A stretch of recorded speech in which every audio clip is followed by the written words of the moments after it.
I'm going to show you how to import your AP and grammar questions into the question bank that's included in your Moodle account.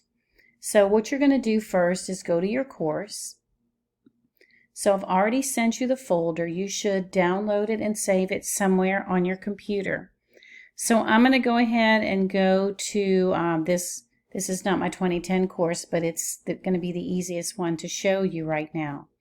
So you're going to go to your course. Now I have the traditional setup here, but what we'll do is it's pretty much the same if you have the more modern look on Moodle. So I'm going to go, if you scroll down here, you're going to see question bank. So click on that, and then let's do import. So click on import, and then go to Moodle XML format. So click that. I'm not sure what that means, but that's what I'm supposed to do, and it works, so that's what I'm going to do. Now I'm going to go, here's the folder of the questions right here, AP style exam. So you don't even have to open it. If you do, it's not going to make any sense. It's a bunch of computer gibberish, foreign language looking stuff. So just take the folder and you're going to drag it and drop it into here. You can also choose it and go through that direction to find it too. So if your drag and drop feature is not cooperating, that's another way that you can do. And then I'm going to hit selective import.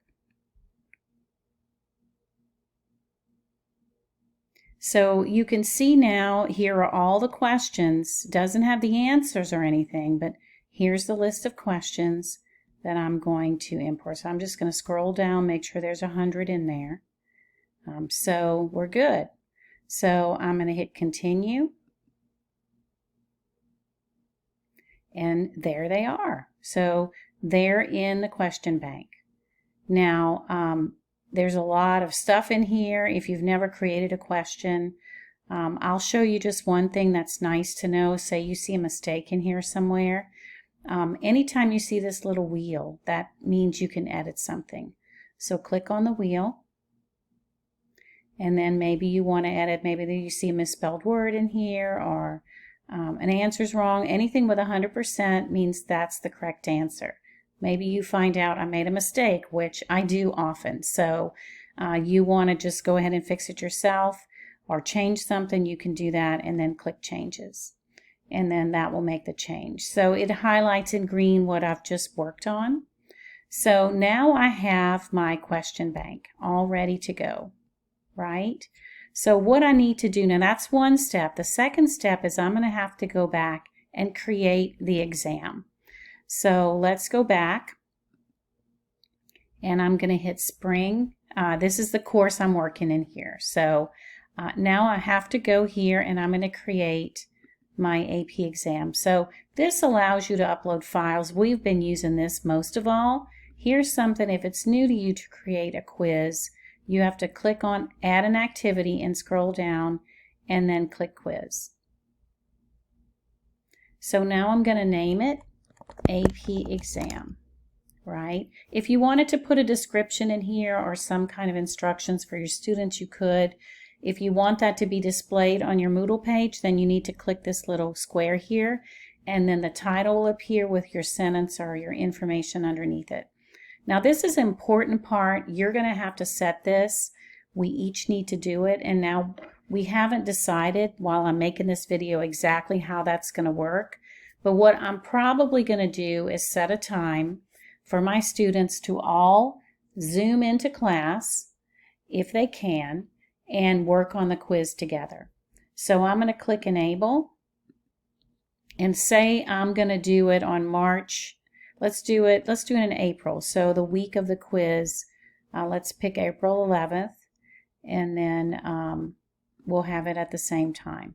Unless that's a problem for somebody, maybe they're working or something like that, we can figure that out per section.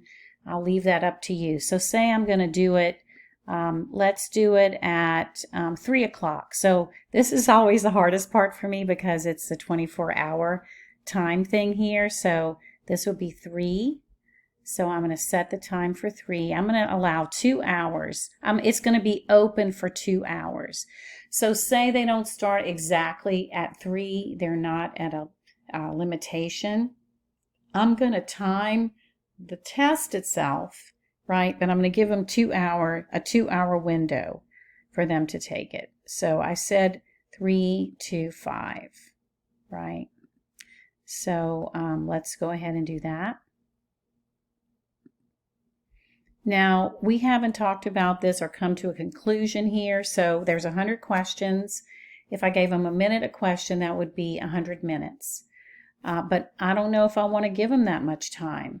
Maybe I would give them 75 minutes. So in students who have accommodations, we can set this up for it to be 2 hours or 2.5 hours, or we can figure out what works for them. So you can change this too, where you enable the test to last for 2 hours. So I usually work with the minutes here. Now you want to make sure that you categorize it. Hit this. Now this is not going to show up, but when I click this, I'm going to see all the grade categories in my book, the main categories. I'll see writing, I'll see quizzes, attendance, I'll see AP exam and grammar exam. So I would click grammar exam right here and then leave this alone. It would be the highest grade. Now what you're going to do, I think, is every question is a new page. They can flip back if they answer one and remember, oh, you know what? I did the wrong one back there. They can go back and find that question. That's probably the easiest way to do it, so that if you set it up so that all 20 questions were on one page or 5 questions, to me that's easy to take a screenshot of and pass that on to friends in your fraternity or sorority. So I would say just every question. That still limits that opportunity, but gives them a chance to go back if they want to. I don't ever fool with this. Shuffle within questions. This is usually set by default, so that's not a problem. And then also restrict attempts. What I might do for each section is I might give the quiz a password. So let's say coronavirus is my password, and I would tell that section at the time the quiz started, here is your password. Again, all these steps along the way help to protect the students who actually do it the right way. Honestly, to me, that's what we're working at here. So now I have actually another step. So I don't need to password protect this one or save this. So I need to now, I've created the shell for the exam. Now I'm going to create the exam. So I have to click on this. Now usually there's multiple ways to do things in Moodle. I can click here, edit quiz, or I can click here, edit quiz. Either way. There are no questions in here because I just have the shell of the exam. So let's go ahead. First of all, we know that we have 100 questions, so our grade is 100 points. And then click shuffle. So the questions themselves are shuffled around, and then the answers within the questions are shuffled. Now I need to add a question. Now, if you want to ever create a new question, I can show you how to do that. But right now, we already have our questions imported into the question bank. So I'm going to click this. And then I need to find, look here, it depends on how this is set up as to exactly what you have. I've already practiced a little bit here, but here's AP exam. So I'm going to click that. And there it is, right? So here are all the questions that I am going to put into my quest. And so I need to have one more step. So let's go back here and we're going to select them all. And this is a good idea if you have other questions already in your question bank. Maybe you've created a quiz. You're going to have to go through your question bank, all the ones that are labeled AP exam. So I did this on purpose so you could find it. So if you have other questions in there, you'll be able to find them. You'll have to click on the specific questions that you want to be in your exam, and then you add those to the quiz. So now let's do the maximum grade here. And it's 100 points total, and the maximum grade is 100 points. You've got all your questions right here. So now, one more step, because I've missed this before too. I'm going to hit save, and that allows me to save this grade right here. So all of this is saved, and I can go back to, I can go from the top or even at the bottom. It lets me go back here to this one, and here's the quiz, right? If I want to maybe edit the title, maybe I want to put the time and date that they have to take it, or some other information here. Maybe I'm going to say open April the 11th, and then I have the time, 3 to 5 p.m. And I would put CST just because of everything going on with everyone scattered everywhere. So this allows you, here's the quiz, and the cool thing about this, it's going to go directly into your grade book. The grade they make goes into your grade book in the place you told it to go, and you don't have any problems there at all. If you decide that you want to edit this, you can click there. You can also click here. If you realize you need to edit something within the quiz, I need to click on the quiz itself, and then I need to click Edit Quiz. Go down here and Edit Quiz. So that's a possibility for you as well.